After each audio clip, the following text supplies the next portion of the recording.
let's go on to installing the necessary softwares required for this particular module. The softwares that we are going to need is the Arduino IDE. Okay, the Arduino IDE. So you can go to Chrome or you can go to your browser and you can just go to this website called as arduino.cc. Okay, so why do we need to install a particular software when your microcontroller is going to run your program?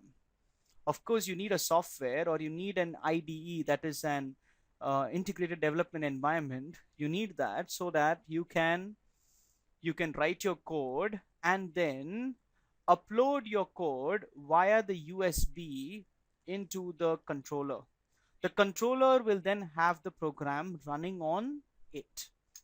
Okay, so now we need to install the particular software. So how do you install it? You need to go to software, and in software you need to click on the Windows installer over here. If you have Windows, if you have Mac OS, you can go for this, or if you have Linux, you can select for any one of them. So you just go and you install that. All right, so you will get the version Arduino 1.8.4. once you get it installed, basically you have the installer maybe in your downloads, and then go to the installer, double click on it. It will take you through the process of installation. You agree to their terms, and then finally you get an Arduino, a clean Arduino IDE with an infinity sign on your desktop. Okay, so you can open that Arduino IDE, and this is how it is going to look.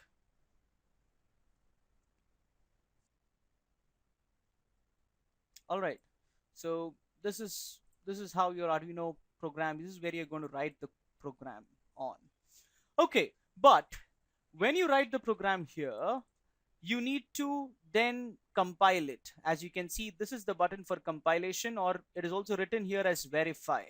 So this verifies the code. This links a few extra libraries which you have included, and it is going to compile it, but it is not going to compile it in such a way that the code is going to run on the same machine, right? You're not running the code on the computer itself. You're running this code on this controller, which means it is cross compiling for you, which you are writing the code here, compiling it over here, which generates an hex code for you, and that you're going to upload it on this particular controller, and the program is then going to run on this controller.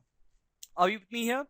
Yes. Okay, so as we go ahead, let's understand a few things which we will need to have. Now in tools, you will need to select the particular board that you're going to use. The board, it says, is Arduino/Genuino Uno. Okay, we are not using Arduino/Genuino Uno. What are we using? We are using the Node MCU 1.0. We are using the Node MCU 1.0. But as you can see, that board is not available for me here. Oh, that's not available for me, which means I will need to install that particular board. How do I do that? Let's go back once again into your browser and go for ESP8266, which is our microcontroller.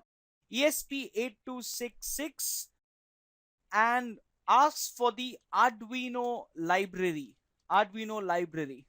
Okay, for ESP8266. The first one, which is there in GitHub, you can just go to that. It gives you the library which you can use, such that you can use the board that is the Node MCU.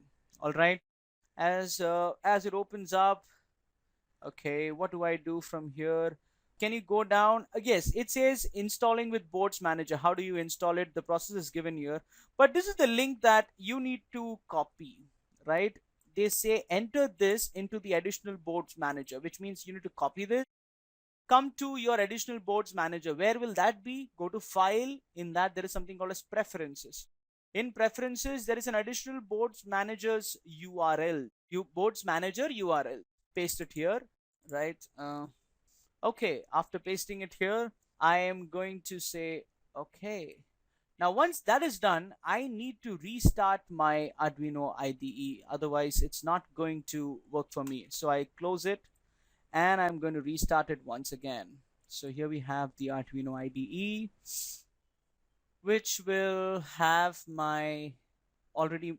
Just go and check if the preferences still has that. Yes, it does. Now you need to go to tools over there in board. You still will not find the board here. Can you find the Node MCU 1.0? No, we can't. All right, so that means I need to go to the boards manager. Now when I go to the boards manager, it will download for you a few platforms index. Just wait until it's done, and then you can filter your search to ESP8266, right? Okay, so here we have the ESP just right there. Can you see ESP86 by ESP8266 community? Okay, you might have to install it. You are going for the latest version, and there you can see one of the boards which are boards included in this package. Okay, you have the generic, that's the general one. Then you have the Node MCU 0.9. You have the Node MCU 1.0, which we are using. Node MCU 1.0 based on the ESP12E module. So I'm going to install this. Let's say I install this up. Okay, so once I install this, it is going to take some time. All right, it's just going to take a couple of seconds. Once we are done with this, we move on to writing the code and then putting it onto the Node MCU. Let's understand a few things as we go ahead about what the Node MCU looks like. Okay, maybe you can keep this and also as well look at the Node MCU for now. You can see a few pins which are on the Node MCU. Can you see there on your, if this is your Node MCU, the microcontroller that is there is the ESP8266. Okay, you have a few pins here which is called as D0, D1, D2, D3, D4. Then you have 3v3, ground, D5, D6, D7, D8, RX, TX, ground, and 3v3. That's on this side. Okay, on this side you have the analog 0 pin, and you have a few other pins which are which we will learn in the course of time, which we're not going to use currently. All right, we are going to use most of the digital pins for now, digital and the analog pins, and of course we're going to use ground. We are going to use the other serial pins later for I2C and SPI protocols. Okay, once this is done, okay, what about the Node MCU? You can I'll just show you a few pictures of the Node MCU for now.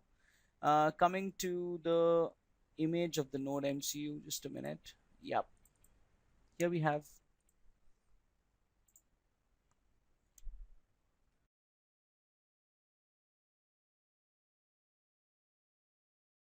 Okay, so this is the Node MCU that we have, and I already told you about the pins, right? This is your VIN pin, this is your ground, this is your reset. Oh yes, from here. So this is how they have placed it. That is the USB on the top, and then they are having a look at it. So from this end you have the 3v3 ground transmitter receiver.